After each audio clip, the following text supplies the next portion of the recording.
Bismillahirrahmanirrahim. Assalamualaikum warahmatullahi wabarakatuh. Perkenalkan, nama saya Zahra Tusyisi Taja Burhan dengan NIM 250701501106 dari kelas K.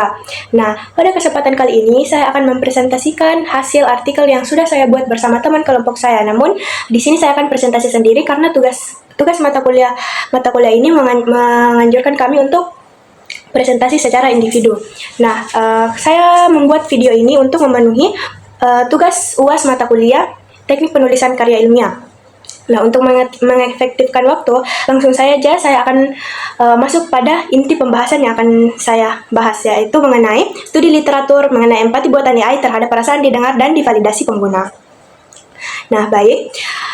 Pendahuluan, latar belakang apa yang akan kami bahas di sini yaitu terkait dengan AI. Nah, fenomena pertama yang kami teliti yaitu perkembangan teknologi kecerdasan buatan atau artificial intelligence (AI) itu telah membawa banyak perubahan dalam aspek kehidupan manusia pada zaman sekarang ini. Nah, AI itu menjadi sarana untuk menyalurkan emosi, mencari dukungan bercerita secara digital, dan fenomena ini itu mencerminkan adanya pergerakan pada adanya perbedaan pada cara individu menjalin hubungan dan mencari ketenangan mental di zaman digital yang serba modern ini. Nah, berbagi cerita dengan AI itu dianggap dapat memberikan kenyamanan karena tidak adanya pandangan sosial dari sekitar yang mungkin muncul saat kita ingin mengekspresikan apa yang kita rasa terhadap orang lain. Nah, dari sumber-sumber yang telah kami dapatkan, penelitian sebelumnya itu membuktikan bahwa respons chatbot atau respons yang dibuat oleh AI sendiri ini dinilai memiliki kualitas yang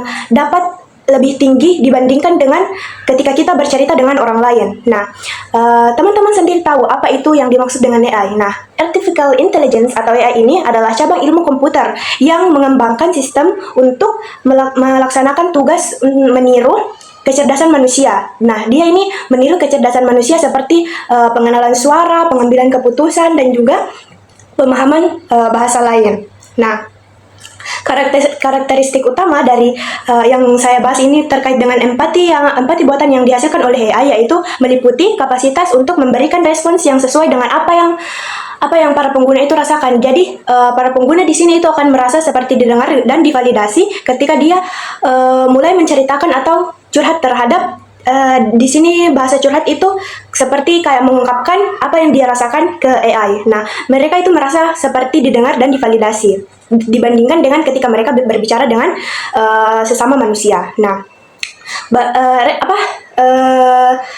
rumusan masalah yang kami teliti di sini yaitu bagaimana pengguna merasa didengar dan divalidasi secara emosional meskipun interaksinya dengan sistemnya itu tidak memiliki sama sekali kesadaran atau pengalaman emosional nyata dibandingkan dengan bersama manusia. Nah, tujuan penelitian kami yaitu untuk memahami kemampuan empati buatan AI dalam memenuhi kebutuhan emosional pengguna serta mengevaluasi efektivitas respons empatik AI dibandingkan dengan empati manusia sendiri. Nah, penelitian ini itu juga bertujuan untuk mengidentifikasi keterbatasan dan potensi pengembangan AI sebagai media dukungan mental dan komunikasi interpersonal. Nah, metode yang kami gunakan di sini yaitu melalui narrative review, yakni sebuah metode kajian pustaka yang bersifat deskriptif dan sintesis. Nah, sumber-sumber yang kami dapatkan yaitu berasal dari Google Scholar, ScienceDirect, ResearchGate, dan sumber-sumber yang bisa kami akses sendiri. Nah, dalam studi narrative review ini didasarkan pada data dari berbagai artikel jurnal, buku dan publikasi ilmiah lainnya. Nah, sumber-sumber ini tuh tadi sudah saya bilang ini tuh diperoleh dari Google Scholar, ResearchGate, ScienceDirect. Nah, tapi yang paling kami gunakan di sini itu Google Scholar sendiri karena itu yang paling gampang untuk kami memperoleh jurnal-jurnal yang kami cari tahu. Nah, selanjutnya, adapun kriteria inklusi yang kami gunakan dalam menyusun artikel ini yaitu diantaranya tahun terbit, relevansinya dengan topik dan bidang studi yang diambil. Nah, tahun terbit literatur yang kami gunakan yaitu memiliki rentang waktu dari tahun 2018 sampai 2025. Nah, literatur yang diinklusi sendiri ini tuh harus membahas secara langsung atau tidak langsung tentang empati buatan, interaksi manusia dengan AI, serta bagaimana pengalaman emosional itu saat pengalaman emosional pengguna itu saat mereka berinteraksi dengan AI. Nah, adapun prosedur yang kami lakukan saat mencari literatur-literatur ini yaitu dengan menggunakan kata kunci yang relevan seperti ethical empathy AI empathy, user emotional validation, dan lain-lain. Nah, peneliti juga itu mencari artikel melalui Google Scholar. Nah, seperti yang saya tadi katakan, kami itu lebih condong pada Google Scholar karena itu yang bisa gampang kami mendapatkan literatur dari situ. Nah, proses pemilihan sumber juga dilakukan secara bersama oleh rekan-rekan kelompok saya dengan kesepakatan bersama untuk mencari hasil yang paling akurat untuk kami masukkan ke dalam artikel ini. Nah, analisis data dalam penelitian ini menggunakan pendekatan naratif deskriptif untuk menggambarkan pola dan hubungan konseptual dari berbagai literatur. Proses analisis juga meliputi pengumpulan, pengelompokan, interpretasi, dan sintesis data berdasarkan 3 tema utama, yaitu definisi dan karakteristik empati buatan AI, peran AI dalam menimbulkan perasaan didengar dan divalidasi, dan keterbatasan empati buatan dibanding dengan empati manusia terkait kemampuan AI dalam memberikan konteks sosial keaslian respons emosional yang dihasilkan. Nah, selanjutnya masuk pada inti pembahasan yaitu hasil dan pembahasan. Nah, respons AI ini menurut dari berbagai penelitian yang sudah kami research bersama-sama, respons AI ini meskipun hanya dia berdasarkan algoritma tanpa kesadaran emosional itu dapat menciptakan ilusi empati yang membuat pengguna merasa didengar dan divalidasi secara psikologis yang pada akhirnya itu dapat meningkatkan kesejahteraan mental mereka. Nah, survei terhadap pengguna AI juga itu sebagai teman virtual itu menunjukkan bahwa sekitar 72% respons pengguna itu merasa nyaman berinteraksi dengan AI yang membantunya untuk membangun persepsi dukungan emosional meskipun ada kekhawatiran tentang privasi mereka sendiri. Nah, ada 6 tema utama yang kami ambil, yaitu pertama, ilusi empati AI, dukungan emosional ringan sampai sedang, keterbatasan konteks dan keterbatasan konteks sosial budaya, ketergantungan emosional AI sebagai pendengar, dan regulasi emosi dan awareness. Nah, yang pertama itu ilusi empati AI. Nah, AI itu menciptakan ilusi empati yang membuat dia itu dapat mengenali pola bahasa emosional dan memproduksi respon yang mirip dengan respons manusia. Nah, pengguna itu bisa merasakan kenyamanan saat mereka itu bersosialisasi atau curhat terhadap AI. Ini tuh kuat karena manusia itu memiliki kecenderungan untuk memberikan kayak merasa didengar dan divalidasi ketika dia curhat dengan orang lain, khususnya pada AI ini. Nah, membuat AI itu memberikan sifat manusia pada objek yang mampu merespons secara interpersonal termasuk chatbot itu sendiri. Nah, tema selanjutnya yaitu dukungan emosional dari AI. Nah, AI itu menjadi tempat yang sangat aman bagi pengguna untuk bercerita tentang kehidupannya atau masalah hidupnya. Interaksinya dengan AI itu dapat mengurangi kecemasan dan stres karena AI sendiri itu ketika kita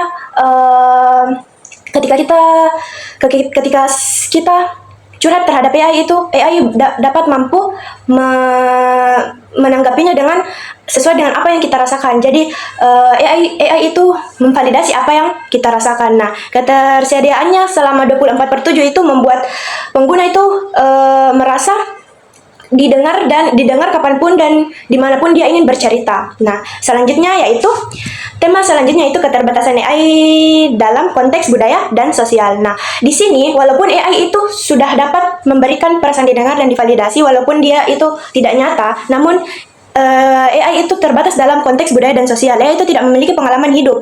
Nah, dia itu sehingga dapat menangkap nuansa, dan dia itu tidak dapat menangkap nuansa yang manusia alami secara realistis. Nah, respons AI itu sering terlalu literal dan tidak sensitif terhadap dinamika sosial. Nah, hal ini tuh membuat AI itu kurang efektif dalam konteks sosial dan konteks sosial yang kompleks. Nah, tema selanjutnya yaitu ketergantungan emosional pada AI. Nah, seiring penggunanya itu sering sekali curhat terhadap AI. Nah, pengguna itu akan merasa ketergantungan emosional terhadap AI. Pengguna dapat merasa sangat terhubung secara emosional karena AI itu selalu tersedia 24/7 yang seperti yang sudah saya katakan tadi, dan dia itu tidak pernah menolak. Nah, individu yang kesepian atau mengalami isolasi sosial lebih itu rentan mengembangkan kedekatan emosional yang intens dengan AI. Sehingga jika tidak dikontrol, ketergantungan ini dapat mengurangi minat pengguna berinteraksi dengan manusia. Nah, tema selanjutnya itu AI sebagai pendengar yang pasif. AI itu dipersepsikan sebagai pendengar ideal karena tidak pernah menyela, dia itu tidak pernah mengalihkan pembicaraan, pokoknya dia itu selalu ikut alur apa yang kita rasakan. Nah, konsistensi responnya ini memberikan stabilitas emosional yang berbeda dari manusia yang kadang kalau kita cerita terhadap manusia, manusia sendiri itu selalu memotong apa yang kita ingin ungkapkan. Nah, selanjutnya pengguna juga merasa lebih nyaman bercerita pada AI dibandingkan dengan manusia, terutama untuk topik-topik personal atau topik-topik yang sensitif karena pengguna itu merasa AI itu dapat menjaga kerahasiaan apa yang dia ceritakan. Nah, selanjutnya itu peran AI dalam regulasi emosi. Nah, AI itu mampu membantu pengguna mengenali pola emosi dengan memantulkan kembali apa yang mereka rasakan. Nah, AI itu sering mengajarkan teknik regulasi dasar kayak bagaimana harusnya kita menanggapi masalah yang kita alami itu. Nah, interaksi berulang dengan AI itu membantu pengguna membangun kebiasaan reflektif sehingga melatih pengendalian emosi dan kontrol impuls terhadap diri sendiri. Nah, selanjutnya yaitu keterbatasan studi. Nah, di sini kami itu sangat terbatas dalam mencari literatur studi itu karena sebagian besar literasi itu berasal dari negara barat, teman-teman. Jadi kami sangat sulit untuk mengakses beberapa literatur yang seharusnya itu sangat penting untuk kami akses. Nah, karena metode yang kami pakai itu hanya literatur review, jadi kami sulit untuk mengakses web-web yang bisa terbuka secara gratis untuk kami analisis seperti itu. Nah, selanjutnya yaitu penutup.